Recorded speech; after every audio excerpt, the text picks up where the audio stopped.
ayer usted escribió un análisis sobre la ley de impunidad y yo, recordando y buscando también en los archivos, usted dijo el año pasado, en el 2024, tenemos un Estado que promueve la inmunidad. Usted se refería a esa ley que aprobaron en el Congreso para limitar la aplicación de los tratados internacionales, para que puedan prescribir los crímenes de lesa humanidad, ¿no? Todo eso se ve en el Congreso. Bueno, ahora el Tribunal Constitucional no alcanzó los votos para declarar inconstitucional la ley de impunidad, ¿no? En los casos de crímenes de lesa humanidad.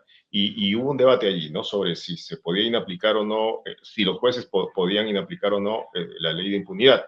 Usted decía que sí se puede, sí pueden los jueces inaplicar. Explícanos, por favor. Sí, a ver, por favor, que eso necesitamos entenderlo. Sí, hay un debate y va a seguir habiendo un debate, yo creo. No me parece que se va a resolver tan fácil, pero les cuento. En realidad yo comencé a escribir a propósito en realidad de un post que vi de ustedes y que vi varios comentarios en la mañana que me levanté ayer el sábado. Que nos pegaron durísimo. Yo tengo que decir algo. Pusimos ese post el viernes en el que decíamos que los jueces no podían ahora inaplicar la ley, porque esa fue una interpretación y entonces fue como la primera reacción y nos pegaron durísimo y está bien porque creo que nos equivocamos. Tenemos que reconocer que teníamos que haber hecho algo más plano sin esa interpretación y esperar que los que saben hicieran la interpretación. Por eso ayer en la mañana pusimos explicando que había otra interpretación, que es la que va a explicar ahora la doctora Ana Neira, y pusimos el tuit de la doctora Ana Neira y el tuit de César Azabache, que coincide que los jueces, que va a ser más difícil seguramente, pero que sí pueden. Y ahora sí, ¿por qué? Sí, yo comento un poco y sí decir que lo que ustedes pusieron en ese momento y lo que va a ser una opinión que van a defender algunos, y lo comento por qué. Cuando el Tribunal Constitucional declara toma una decisión en un proceso de constitucionalidad, esa sentencia tiene efectos generales, o sea, vincula a todo el mundo, es obligatoria para todos, ¿no?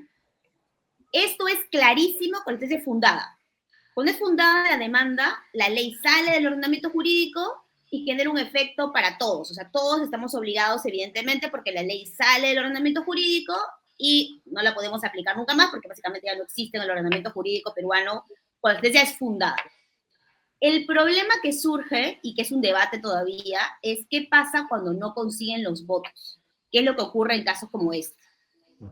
Normalmente la interpretación general, básica, había sido que cuando no consiguen los 5 votos, ya se requieren 5 votos para la inconstitucionalidad, esto, de todas maneras, obliga a los jueces y les impide, esa es la interpretación clásica, les impide a los jueces poder ellos hacer control de constitucionalidad. ¿Qué implica esto? Me explico también. Los jueces, cuando hay una ley que consideren inconstitucional, pueden inaplicarla, pero no de manera general, sino para el caso concreto que ellos conozcan. Eso se llama control difuso.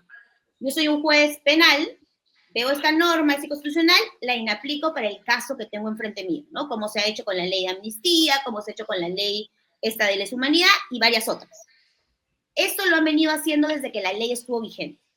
Pero la pregunta es, ¿cuál es el impacto ahora que hay una sentencia del TC? Entonces, lo que dice el Código Procesal Constitucional, de hecho lo tengo aquí, es que cuando hay una sentencia del Tribunal Constitucional que confirme la constitucionalidad de una norma, esta ya no puede ser inaplicada por los jueces. Entonces la pregunta es, si no se consiguieron los 5 votos, ¿esa sentencia confirmó la constitucionalidad de la ley o no? Desde una cierta interpretación, ¿no es cierto?, se va a decir que como no se consiguieron los votos, hay una suerte de convalidación implícita de la constitucionalidad de la ley. Eso es lo que va a decir cierto sector y es lo que normalmente se ha interpretado. Hay que decir, la interpretación general de la norma. Es lo que está diciendo José Naupari, por ejemplo. Naupari está diciendo acá en el chat, que es otro experto en derecho constitucional y electoral, él también dice, bueno, ese artículo que está mencionando la doctora Neira es así y los jueces no pueden inaplicar. ¿Qué es lo que dice, qué es lo que va a decir mucha gente? Y es lo que probablemente es la interpretación más clásica que se ha hecho y es lo que generalmente se ha pasado, pasó con la normativa de SUNEDU, es lo que va a suceder. ¿Qué es lo que complica el escenario aún más en este caso? Además de esto, que nosotros en casos como estos de graves derechos humanos, de crímenes de lesa humanidad, tenemos además sentencia de la Corte Interamericana, tenemos estándares interamericanos que existen. Entonces, además de ese artículo específico que tiene una interpretación que podemos discutir si confirma o no la constitucionalidad cuando no se consiguieron los votos, los 5 votos, José además amigo mío de mi promoción y tenemos que hacer juntos. Además de este debate, tenemos estándares interamericanos, tenemos sentencias como Barros Altos y Cantuta, y entonces hay quienes señalan, el juez, efectivamente, ok, imaginemos que aceptamos esa interpretación, no puede hacer control difuso, pero debería hacer control de convencionalidad.